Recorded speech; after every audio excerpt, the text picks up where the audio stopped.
ఇవాళ కాంగ్రెస్ బీజేపీలు ఒకటై బీఆర్ఎస్ ను లేకుండా చేయాలని చెప్పి బడే బై చోటే బై ఇద్దరు ఒకటై కుట్రలు చేస్తా ఉన్నారు. అందువల్ల మనం జాగ్రత్తగా ఉండాలి. ఇవాళ కాంగ్రెస్ పని అయిపోయింది, కానీ తెలంగాణ ప్రజలకు బీఆర్ఎస్ పార్టీ శ్రీరామ రక్ష. నిజంగా మనం వచ్చినాకనే ఇవాళ తెలంగాణలో తలసరి ఆదాయం పెరిగింది, తెలంగాణలో తాగునీటి సమస్య పరిష్కారమైంది, తెలంగాణలో పుట్ల కొద్ది వడ్లు వండుతా ఉన్నాయి. కేసీఆర్ ఉన్నప్పుడు రైతులకు పుట్ల కొద్ది వడ్లు వండితే కాంగ్రెస్ వాళ్ళు వచ్చినాక పుట్టెడు దుఃఖం వచ్చింది. ఇవాళ చాలా చోట్ల పంటలు ఎండిపోతున్నాయి, మళ్ళా బోర్వింగ్లు వేసుకుంటున్నారు, మళ్ళా బాయిలలో పూడికతీత స్టార్ట్ అయింది, పంట పొలాల్లో నిప్పు పెట్టే పరిస్థితి వచ్చింది. ఇవాళ రకరకాల ఇబ్బందులు ఇవాళ రైతుల్లోకి వస్తూ ఉన్నాయి. మరి ఈరోజు మనం ఆలోచించాలి అందరం కూడా. దయచేసి ఇవాళ వాళ్ళు బీజేపీ వాళ్ళు ఏంటంటే ఏమనంటే ఒక క్యాలెండర్ వస్తుంటారు ఇంటికాడ, లేకపోతే రాముని పేరు చెప్తుండ్రు. మనం గట్టలేదు అవే గుళ్ళు, సిద్దిపేటలో మనం గట్టలేదు ఆ గుళ్ళు. దాదాపు 40 కోట్ల రూపాయలతో ఒక్క సిద్దిపేట నియోజకవర్గంలో అనేక దేవాలయాలు అభివృద్ధి చేసినాం. భోగేశ్వర స్వామి ఆలయాన్ని అభివృద్ధి చేసుకున్నాం, మన వెంకటేశ్వర స్వామి గుడిని అభివృద్ధి చేసుకున్నాం, కోనాయిపల్లిలో అద్భుతమైన వెంకటేశ్వర స్వామి ఆలయం కట్టినాం, చింతమడకలో హనుమాన్ దేవాలయం కట్టుకున్నాం, సంతోష్ మాత గుడిని అభివృద్ధి చేసుకుంటున్నాం, కోటి లింగాల గుడిని అభివృద్ధి చేసుకుంటున్నాం, రంగనాయక స్వామి గుట్ట మీదికి బ్రహ్మాండమైన రోడ్డేసి రంగనాయక స్వామి దేవాలయాన్ని అభివృద్ధి చేసుకుంటున్నాం. అరే పెద్దమ్మ గుడి కట్టినాం, ఎల్లమ్మ గుడి కట్టినాం, బీరప్ప దేవుని గుడి కట్టినాం, పోషమ్మ గుడి కట్టినాం, మాంకాలమ్మ గుడి కట్టినాం. కట్టని గుడి ఉన్నదా? మనం పూనుకోని గుడి ఒక్కటన్నా ఉన్నదా అని నేను అడుగుతా ఉన్నా. గుళ్ళల్లో ప్రతిరోజు పూజలు జరగాలని ధూప దీప నైవేద్యాలు పెట్టి ప్రతి గుడికి 10,000 రూపాయలు ఇచ్చింది మన కేసీఆర్. ఇట్లా ఎన్నో మంచి కార్యక్రమాలు చేసినాం. ఇక మనం దేవుణ్ణి పట్టించుకోనట్టు ఇక వాళ్ళే దేవుణ్ణి పట్టించుకున్నట్టు. యాదాద్రి లక్ష్మీనరసింహస్వామి గుడి ఎంత అద్భుతంగా కట్టిండు మన కేసీఆర్. సిద్దిపేటకెళ్ళి మనం బంగారం జమ చేసి ఆ యాదాద్రి లక్ష్మీనరసింహస్వామికి బంగార కిరీటం కోసం కూడా మనందరం పోయి ఇచ్చి రాలేదా? ఈ రకంగా ఎన్నో మంచి కార్యక్రమాలు చేసినాం. పేదలకు ఏం చేసినావో చెప్పమంటే వాళ్ళు ఆ విషయం ఏమి చెప్పరు. అందువల్ల నేను మీతో కోరేది, దయచేసి కార్యకర్తలం ఏమరుపాటుగా ఉంటే తర్వాత బాధపడితే ఏమీ రాదు. రఘునందన్ సంగతి కూడా మీకు తెలుసు. దుబ్బాక ఉప ఎన్నికల్లో మనం కూడా పోయి పనిచేసినాం. రామ్లింగన్న చనిపోతే అక్కడ బై ఎలక్షన్ వచ్చింది. అక్కడ బై ఎలక్షన్ లో ఏం చెప్పిండి రఘునందన్ రావు? ఇంటికి 2 ఎడ్లు ఇస్తా, మనిషికి 2,000 నిరుద్యోగ భృతి ఇస్తా, టెక్స్టైల్ పార్క్ పెడతా, రైలు తెస్తా, అన్ని అబద్దాలు ఆడి గెలిచిండు. పాపం ప్రజలు నమ్మి దుబ్బాకోళ్ళు ఓట్లేసిండ్రు. మొన్న 4 ఏళ్ల తర్వాత మళ్ళీ ఎలక్షన్ వచ్చింది. మరి అవన్నీ ఒక్కటి కాలేదు, ఆయన చెప్పిన ఒక్క పని కాలే. జనం మడత పెట్టి ఉత్కిరు కదా అంటే కొత్త ప్రభాకర్ రెడ్డిని 54,000 ఓట్లతో గెలిపించింది. నిజంగా రఘునందన్ పనివంతుడైతే, నువ్వు మంచిగా పని చేస్తే నిన్ను మొన్ననే దుబ్బాకలు గెలిపిస్తారు కదా. నువ్వు చక్కగా పని చేయలేదు, నీ పనితనం మంచిగా లేదనే బండకేసి కొట్టిరు దుబ్బాకల జల్లని రూపాయి సిద్దిపేటలో జల్తుందా? అయినా ఆయన ఎప్పుడు చూడు మన సిద్దిపేట మీద ఏడుతుండే. హరీష్ రావు కొమటి చెరువు ఎంత మంచిగా చేసిండు, హరీష్ రావు దవాఖాన ఎంత మంచిగా కట్టిండు అని మన మీద ఏడుచుడు తప్ప నువ్వు పని చేసినావా? నువ్వు ఇచ్చిన హామీలు అమలు చేసినావా? మరి మన అభివృద్ధిని కళ్ళల్లో పెట్టుకున్నోడు, మన అభివృద్ధిని ఓర్వలేనోడు, మన మంచి పనిని చూడలేనోనికి మనం ఓటేస్తే ఇంతకంటే అన్యాయం ఇంకోటి ఉంటాదే? ఎప్పుడు మన మీద ఏడుచుడేనే. మరి అటువంటి వ్యక్తికి మనం ఎట్లా ఓటేయాలి సిద్దిపేటలో? దయచేసి ఆలోచించండి. వెనకటొకటి యాద్ చేస్తా మీకు. విజయశాంతి ఎంపీగా మన దగ్గర నిలబడితే 6 ఎమ్మెల్యేలలో మైనస్ వచ్చింది. ఒక్క సిద్దిపేట మెజార్టీతో విజయశాంతిని ఆ రోజు బీఆర్ఎస్ పార్టీ ఎంపీగా గెలిపించినాం. అంటే సిద్దిపేటకు అంత దమ్మున్నది. ఇప్పుడు కూడా బ్రహ్మాండమైన మెజార్టీ ఇచ్చి ఖచ్చితంగా మెదక్ ఎంపీని ఒంటి చేయితో గెలిపించే విధంగా కార్యకర్తలందరూ కూడా పూనుకోవాలి. ఇది మనకు ప్రతిష్ట అని చెప్తా ఉన్నా. ఇది మనం ఛాలెంజ్ గా తీసుకోవాలి. ఏమో లేని అనుకోకుండ్రి, ఇది మన భవిష్యత్. మన సిద్దిపేట గడ్డకు పేరున్నది.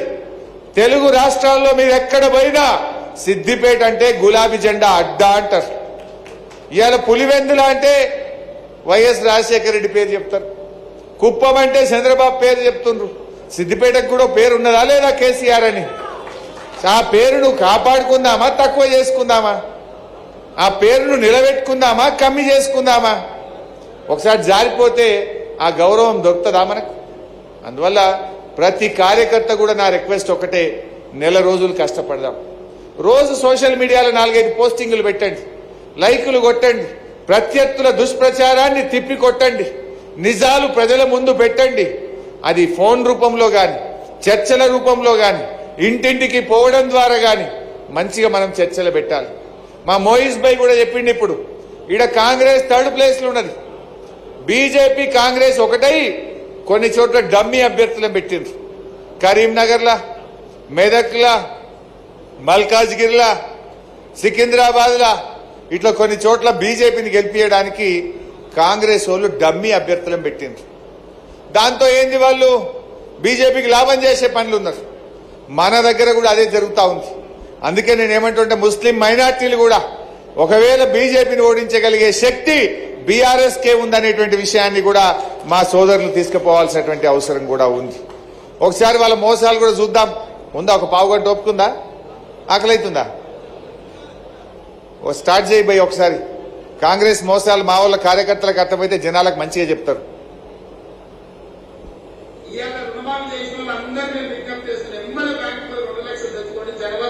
డిసెంబర్ 9 నాడు నేను రాగానే మాఫీ చేస్తాను. ఇవాళ చంద్రశేఖరరావు ఏమనుకుంటున్నాడే, రుణమాఫీ చేసిన ఓట్లు కాకపోతే నేనేం చెప్తున్నా, రుణమాఫీ అయిన అందరూ ఎంబలపై మళ్ళీ 2 లక్షల రుణం తెచ్చుకొని డిసెంబర్ 9 నాడు నేను ఆయన మాఫీ చేస్తా. కాబట్టి రైతులందరికీ ఆయన అదే 2 లక్షల రుణమాఫీ వాళ్ళకన్నా లింగారెడ్డిపల్లి వాళ్ళు, నర్సాపూర్ వాళ్ళు, హనుమాన్ నగర్ వాళ్ళు అయినా అదే కాదే. ఏమన్నాడు, ఎంత ముద్దుగా అబద్ధపడిండు. డిసెంబర్ 9 తారీఖు నాడు మేము రాగానే 2 లక్షలు చేస్తా. కేసీఆర్ పోయిన తాప 1 లక్ష చేస్తా అంటే 1 లక్ష చేసిండు, ఈ తాప 1 లక్ష చేస్తా అంటే 1 లక్ష చేసిండు. మళ్ళీ తెచ్చుకోరు నేను 2 లక్షలు చేస్తా అంటే సిద్దిపేట కాడ నమ్మలే కానీ కొంత అటుపొంట ఆశపడ్డారు పాపం రైతులు. అరే మళ్ళీ 2 లక్షలు వస్తాయి కదా అని ఆశపడ్డారు. ఆశపడి ఓటేస్తే 4 నెలలైనా రుణమాఫీ ముచ్చట లేదు, దాని చేసిన ప్రస్తావన లేదు. ఇది మోసం కాదా? మోసమా కాదా? నెక్స్ట్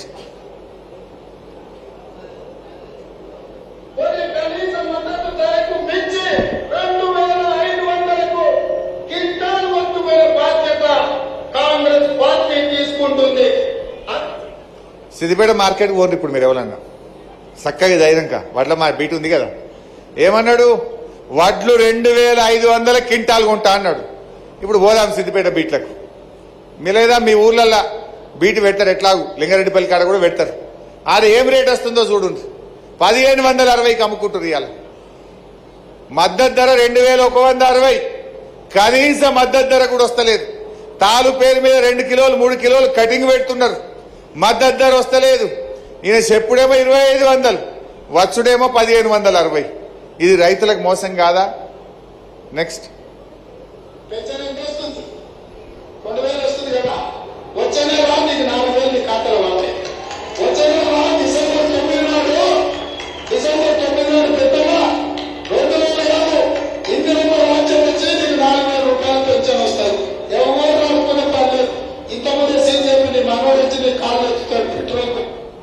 మన్మడు వస్తలేడు కానీ ఇప్పుడు రేవంత్ రెడ్డి వచ్చి వస్తాలి కాళ్ళు. ఎంత ముద్దుగా అబద్ధం ఆడిండే. కేసీఆర్ ఉండగా 200 పెన్షన్ను 5 అంతలు పెంచి 1000 చేస్తా అన్నాడు, బరాబర్ 1000 చేసాడు. మళ్ళా గెలిస్తే 1000ని 2000 చేస్తా అన్నాడు, బరాబర్ 2000 చేసిండు మన కేసీఆర్. మాట అంటే మాట తప్పలే. బీడీ కార్మికులకు ఇచ్చిండు, మహిళలకు ఇచ్చిండు, వితంతువులకు ఇచ్చిండు, చేనేత గీత కార్మికులకు ఇచ్చిండు. కానీ ఈయనేమన్నాడు, వచ్చే నెల రాగానే డిసెంబర్లో 4000 అన్నాడు. డిసెంబర్ వాయ్, జనవరి వాయ్, మార్చి వాయ్, ఏప్రిల్ వాయ్, 4 నెలలు వాయ్. అంటే ఈ రాష్ట్రంలో 42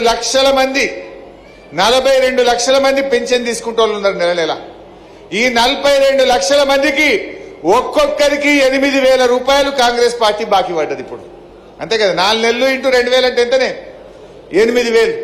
ఇప్పుడు ఎవడన్నా కాంగ్రెస్ వాడు ఊళ్ళల్లో ఓట్లకు వచ్చినప్పుడు, బిడ్డ నువ్వు 8000 బాకీ పడ్డావు, గా 8000 ఇచ్చినాకనే నువ్వు మా ఊళ్ళకి రావాలి, ఓటు అడగాలని చెప్పి కాంగ్రెస్ వాళ్ళని అడగాలి. ఇక మా చెల్లె యాద్ చేస్తుంది, నిర్మలమ్మ, అన్న ఈ 4 నెలల్లో 1 నెల పింఛన్ ఎగ్గొట్టిండు అంటుంది. యాద్ చేసుకోండి, జనవరి నెలలో ఆ ఇచ్చే 2000 కూడా ఎగ్గొట్టిండు. 3 నెలలే ఇచ్చినాయి పెన్షన్లు, నడిమిట్లో 1 నెల ఎగరనే కొట్టిండు. ఇది ఎట్లుందంటే అన్న వస్త్రానికి పోతే ఉన్న వస్త్రం పోయిందట. వెనకటికి కూడా అన్నాడు 4,000కి ఆశపడితే ఈ వచ్చే 2,000 కూడా 1 నెల ఎగరగొట్టిండు. ఇది మోసం కాదా? అందువల్ల అక్క చెల్లెలు ఆలోచించాలి. ఇవో గిసంటి దొంగ మాటలు చెప్పి ఇవాళ గద్దెనెక్కి ప్రజల గుండెల మీద దండింది ఇవాళ కాంగ్రెస్ పార్టీ. అటువంటి కాంగ్రెస్ వాళ్ళకి మనం గట్టిగా గుణపాఠం చెప్పాలి. 4 నెలలైంది, ఇప్పుడు ఉసురు పోసుకున్నారు.